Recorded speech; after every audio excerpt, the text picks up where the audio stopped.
আজকে আমি আপনাদের সাথে শেয়ার করব ঝাল ঝাল লেয়ার মুরগি রেসিপি। মুরগি তো অনেকেই অনেকভাবে রান্না করে থাকেন। আজকে আমি মজাদার এই রেসিপিটি আপনাদের সাথে শেয়ার করতে যাচ্ছি।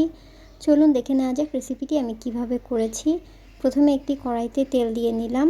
তেলটা গরম হলে এতে আমি কিছু আলু ভেজে নিচ্ছি। আলুগুলোকে আগে মশলা দিয়ে মেখে রেখেছিলাম। আলুগুলোকে মশলা দিয়ে মেখে ভেজে নিলে দেখতেও সুন্দর লাগে, খেতেও কিন্তু দারুণ মজাদার হয়।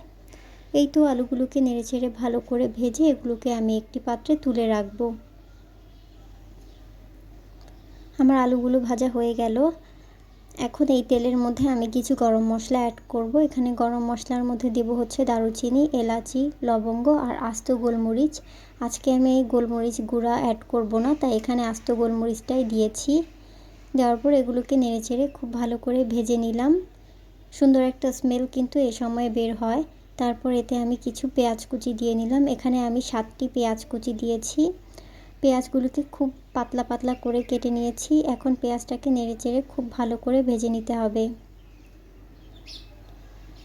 এই পর্যায়ে এর সাথে আমি স্বাদমতো লবণটাও অ্যাড করে নেব। লবণটা আপনারা আপনাদের পরিমাণ মতো বুঝে অ্যাড করে দেবেন। এখানে আমি 1 চা চামচ পরিমাণ লবণ অ্যাড করেছি। লবণটাকে দেওয়ার পর এটাকে পেঁয়াজের সাথে নেড়েচেড়ে খুব ভালো করে মিশিয়ে নিতে হবে। এখন পেঁয়াজটাকে একটু দীর্ঘ সময় নেড়েচেড়ে ভেজে নিলে ভালো হয়। পেঁয়াজটা প্রায় ভাজা হয়ে গেলে এতে আমি 3-4 চামচ পরিমাণ আদা রসুন বাটা অ্যাড করব। আমি আদা রসুন বাটাকে একসাথে মিক্স করে রাখি, তাই এর পরিমাণটা সবসময় একসাথে বলারই চেষ্টা করি। এই তো আদা রসুনটা মিক্স করে নিলাম। এই পেঁয়াজের সাথে আদা রসুনটা ভেজে নিলে আদা রসুনের যে একটা এক্সট্রা স্মেল আছে সেটা কিন্তু দূর হয়ে যায়। তারপর এতে দিয়ে নিলাম 2 চা চামচ পরিমাণ হলুদ মরিচ এবং ধনিয়া গুঁড়া। আমি হলুদ মরিচ এবং ধনিয়া গুঁড়াকেও একসাথে মিক্স করে রাখি রান্নার সুবিধার্থে। এখন এই মশলাটাকেও পেঁয়াজের সাথে নেড়েচেড়ে খুব ভালো করে ভেজে নিচ্ছি। এভাবে করে আদা রসুন আর মশলাটা যদি আগে ভেজে নেওয়া হয় তাহলে মশলা এবং আদা রসুনের গন্ধটা কিন্তু দূর হয়ে যায় এবং তরকারিটা খেতে দারুণ মজাদার হয়। এখন মশলাটাকে কষানোর জন্য সামান্য একটু পানি অ্যাড করে নিলাম। মশলা থেকে তেল উঠে গেলে বুঝতে হবে মশলাটি কষানো হয়ে গেছে। এই তো দেখতেই পাচ্ছেন মশলা থেকে পর্যাপ্ত পরিমাণ তেল কিন্তু বের হয়ে গেছে, অর্থাৎ আমার মশলাটি কষানো হয়ে গেছে। কষানো হয়ে গেলে এতে আমি টুকরো করে রাখা যে লেয়ার মুরগিটি রেখেছিলাম সেটি দিয়ে নিলাম।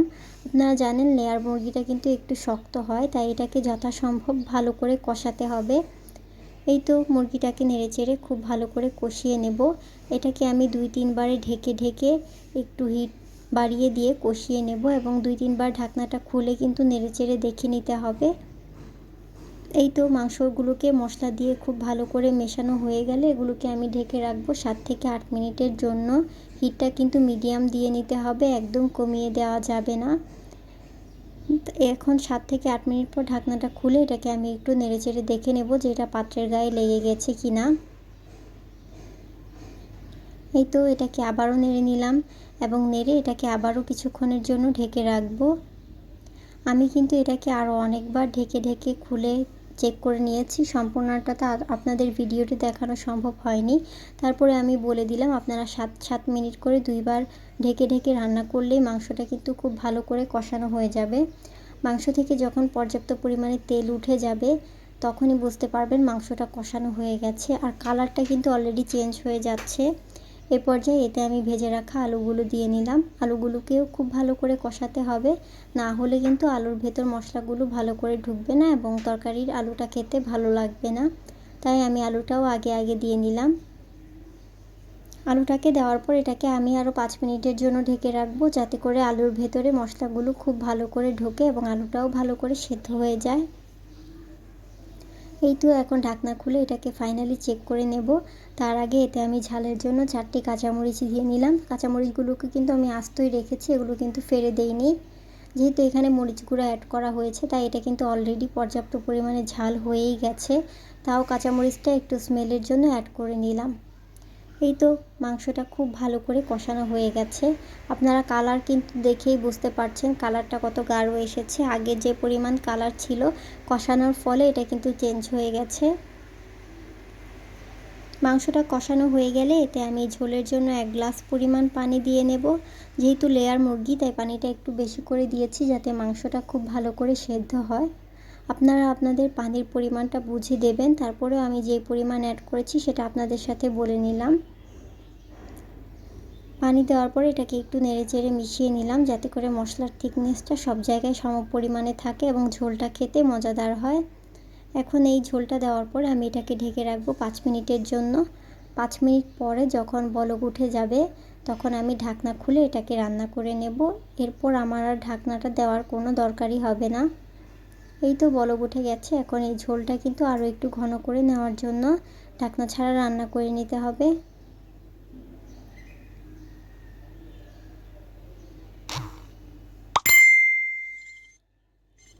এই তো ঝোলটা প্রায় ঘন হয়ে গেলে এতে আমি কিছু জিরা গুঁড়া অ্যাড করে নিচ্ছি।